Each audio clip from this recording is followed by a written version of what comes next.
Sur cette plage près de Calais, en apparence paisible, se livre une âpre bataille depuis plusieurs années. Le sujet de la discorde, ces chalets.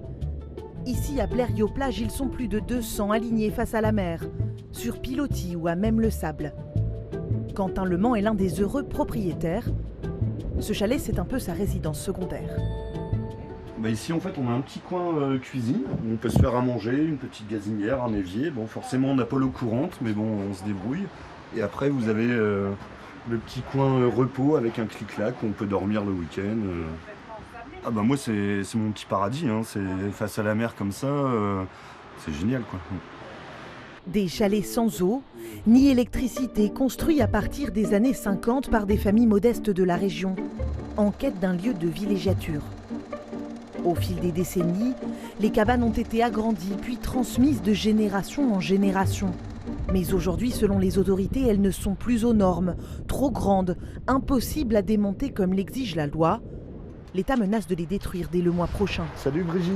Ça va, Quentin? Impensable pour ses propriétaires. Ravi de te voir. Je me vois pas sans mon chalet, c'est tout ce que j'ai.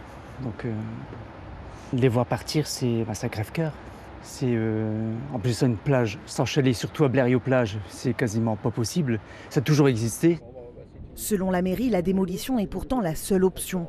Pour se conformer à la loi sur le littoral, les élus proposent un autre projet, des cabanes de plage plus petites que chacun pourra louer, pour l'été uniquement.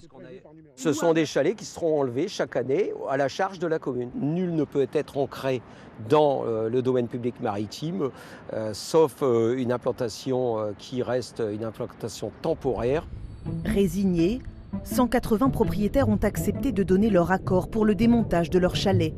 Mais une trentaine d'irréductibles entend bien résister. Ils demandent une adaptation de la loi sur le littoral et ne comprennent pas pourquoi les chalets de la plage voisine de Calais ne sont eux aucunement menacés.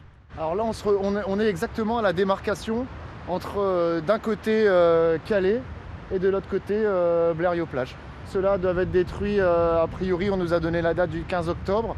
Et ceux-là resteront. Il y a clairement une injustice. Il faut qu'on se batte parce que ce patrimoine mérite d'être défendu. Pour empêcher la destruction des chalets, ils multiplient les recours en justice et se disent même prêts à occuper les lieux, jour et nuit. On les défendra et on les sauvera et on gagnera, évidemment. Ces propriétaires le savent, ils risquent aujourd'hui de lourdes amendes en refusant de quitter la plage. À quelques semaines de l'arrivée annoncée des bulldozers.